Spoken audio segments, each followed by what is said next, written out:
Good morning, everyone. Thank you for your attendance today. I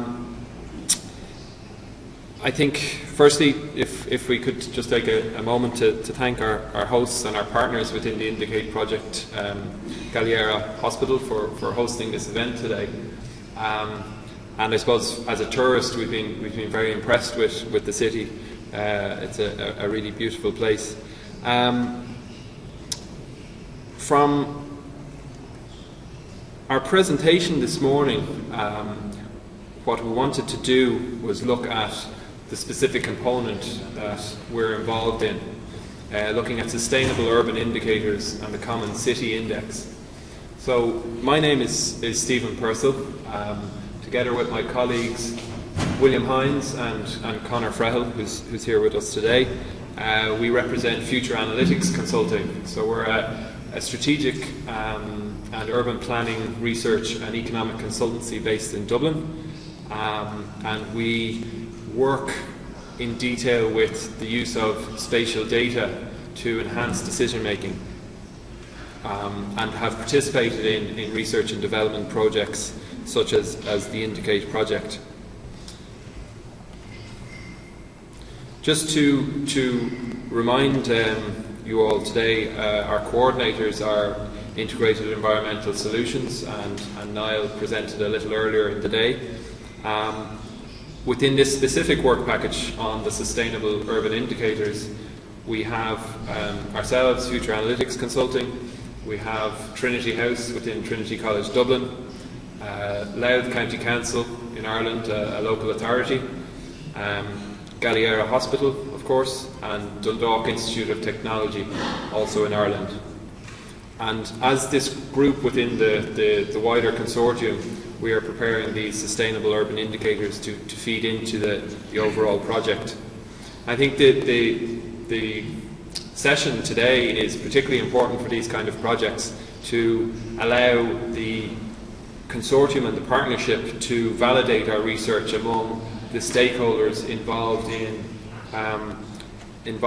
projects, real-life projects, city case studies, and working with projects where vital infrastructure is to be delivered to ensure, I suppose, the sustainable development of the city, and to ensure that the citizens are provided with the services that they require. So just as a short overview, I suppose, of today's presentation, I'll just give a quick recap of what the Indicate project is all about, just to build on I suppose, Niall's presentation earlier this morning, and just what makes Indicate a little different to existing tools, existing software and existing projects. I'll just put this in some context about the urban challenge and the issues being faced by urban environments throughout Europe and the world, and the types of relationships among the urban objects that are important to be considered. The Indicate project concept, we'll run through that in a little more detail, looking at the specific placement of these sustainable indicators within the project and their application in these real-life case studies. And then looking at the energy efficiency methodologies that we were evaluating to learn from past experiences and ensure that we're adding value to the wider energy efficiency domain. We'll then move on to just looking at some of the sample themes that we've considered to date within the project as we look at existing methodologies, and we'll maybe consider, when we open up the discussion to the audience, really interested in learning from your experiences and interacting on the various components or parameters or different elements within the methodologies that have been used and the important factors to be considered. So we'll use this Moscow model, which I'll describe in a few moments, closer to the end of my presentation. So the Indicate project as a solution within this R&D space, we see it as a city-wide decision support system to develop energy efficient cities. And it's supporting, I suppose, the smart economy. And in order to do that, we need to have smart tools and technologies as part of our decision-making processes and to inform us and to educate, I suppose, and share this knowledge. And it's these kind of projects that it's very important, and it's a key objective for the European Commission funding these type of projects, to ensure that we're sharing this knowledge and ensuring that we're all learning from these experiences. And in order for us to meet, I suppose, our Europe 2020 objectives and other energy efficiency objectives, these are important developments to make.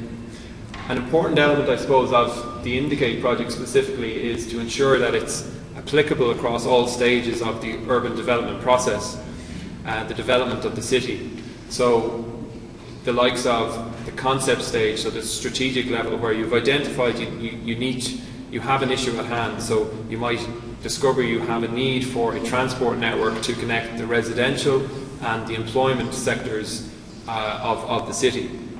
When you drill down a little further, I suppose, to the plan level, where you've identified a number of route options, and you're exploring the pros and cons of those, and then getting down to the detail level, where you're preparing an application, or you're looking for consent from the local authorities to construct or deliver this piece of important infrastructure.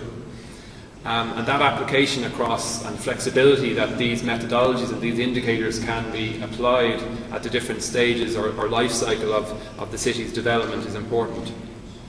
So Indicate will look at the integration of these tools and technologies. So the dynamic simulation modelling, which was mentioned a little earlier in the morning, geographic information systems and 3D urban modelling tools, and the application of these sustainable urban indicators alongside the algorithms for demand-side management to ensure this local balancing of energy use into a single software package, an integrated or holistic approach.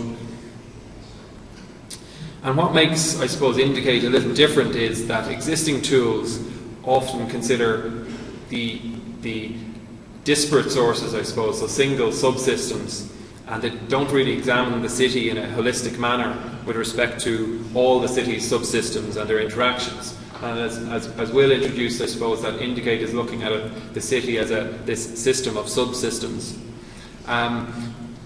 Another element, I suppose, is this dynamic simulation modelling, the capability to show the ripple effect or cascading impacts that a decision can have on the overall urban context, and ensuring through Indicate that there's a positive result. In terms of the urban challenge, I know Nicholas had presented this quote a little earlier about within Europe, the urban areas are now 2/3 of the population are based in urban areas, and this here is looking at the global population. You know, in the space of 100 years, we've gone from 10% of the world's population being in an urban area to now just over 50%, and with this projected to reach 75% around 2050.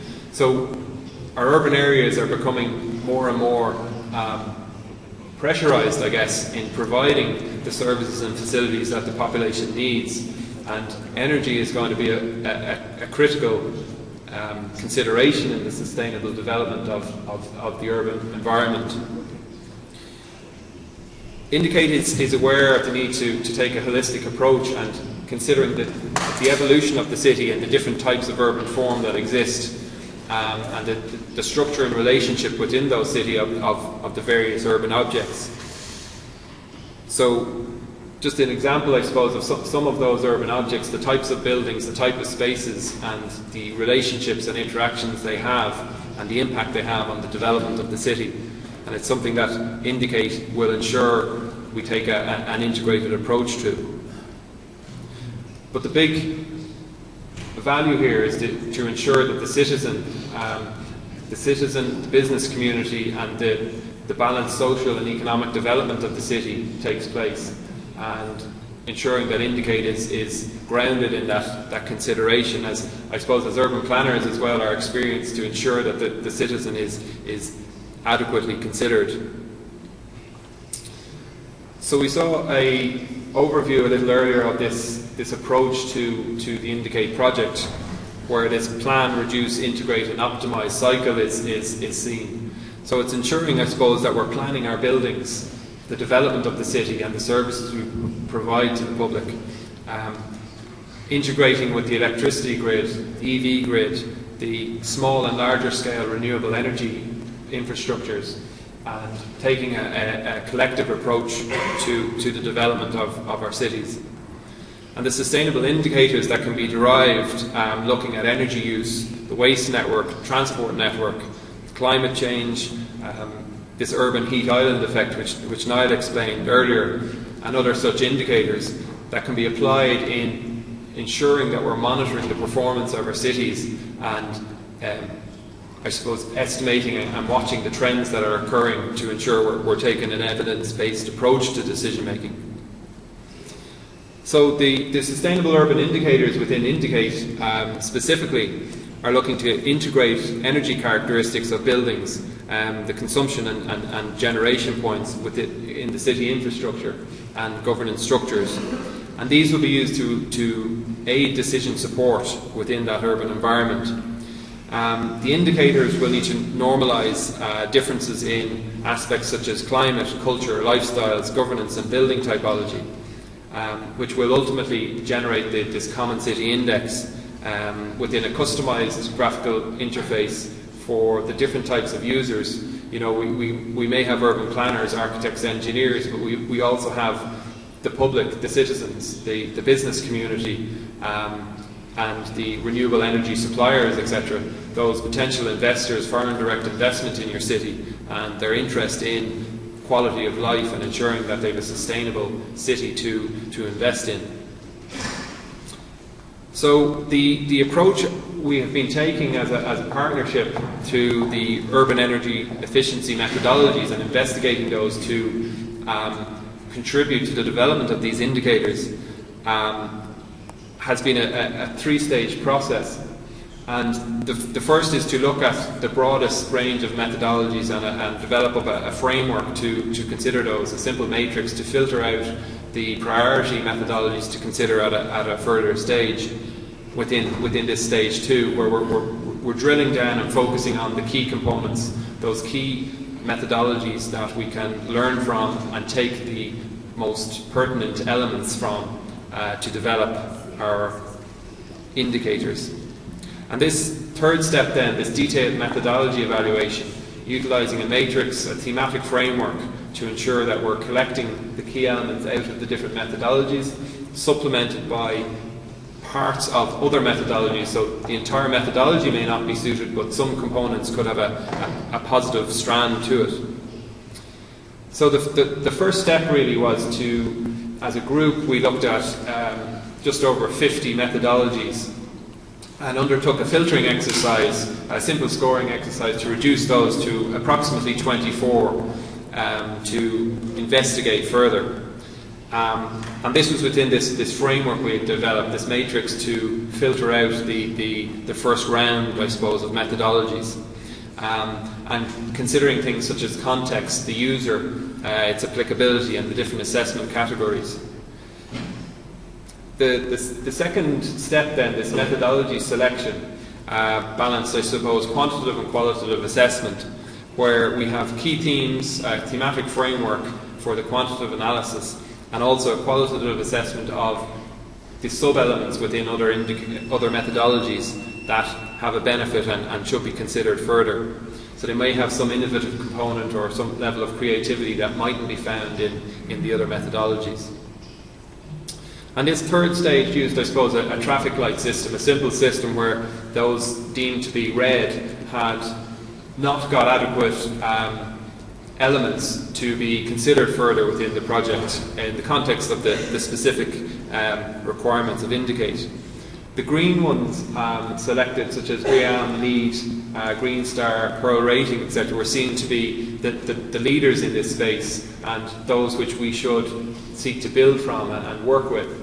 And then there were those with an amber colouring, which, while not seen as collectively as being as the same value as BREEAM, etc., had some sub-elements that will inform and guide the development of our indicators. So this slide just shows some of a sample of the themes we're looking at this morning, and this is some of the topics we would like to interact with yourselves in a few moments on. So we're looking at the key themes, for example, of built environment, and drilling down a little further to the relevant factors within that, we've compatibility. So the guiding question within compatibility, can the methodology be applied across different urban morphologies, taking account of urban structure and scalability?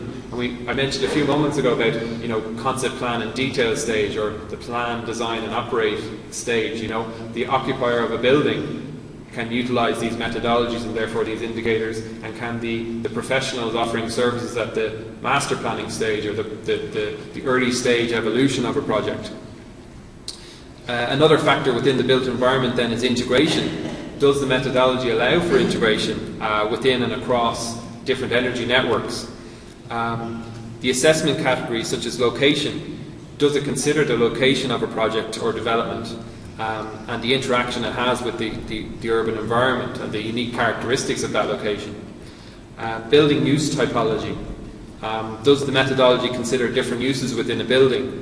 So is it residential, retail, or a mix of different uses, and how does it relate these unique parameters to the user of that methodology? Just two other examples then: usability and taking, I suppose, uptake. How widely used is the methodology? What are the reasons for that? What are the shortfalls and the positives that we can work with? And of course then the community and the end user. In practice, has the methodology facilitated all groups within the urban environment? The scope, what scope does the methodology include for this level of involvement? So really what we're looking to achieve this morning with the Indicate partnership and engaging with yourselves and your experiences is to consider some of these themes and inform us of your experiences, and what are the key points to be raised, what elements do we need to consider to validate the work that's ongoing. And it's a really positive initiative at this morning's workshop and presentations at this early stage of the project, because very often in a 3-year project these can occur very late in the day, so 2 years into a project, and it's nice to be undertaking this at this early stage to assist us in undertaking our research. And with that in mind, I mentioned at the start about this Moscow method, and it's something we use sometimes to brainstorm or consider different issues. And what we're looking at is formulating a requirements list for robust and defensible methodologies. So what needs to be within these methodologies, and how will that inform our sustainable urban indicators? And this Moscow method is, I suppose, an acronym for the must-haves, the should-haves and could. So the more aspirational stuff, and then traditionally the W in Moscow might be used for won't have or would have if it was the best methodology in the world and the most comprehensive or integrated methodology. So we just like to, I suppose, consider some of those in that context, some of the themes we were looking at. And then just briefly to draw your attention, I suppose, to really, we would really welcome your views ongoing throughout the project and to engage in that process. And we have our project website has been launched. We're actively involved now in social media and disseminating knowledge sharing of the information coming from the project. And it's, as I said, is an important initiative within the wider research sphere. So that's essentially my presentation. I might just leave the slides with the themes just to give you an overview again, and we'll maybe open it up then to some discussion. Thanks very much.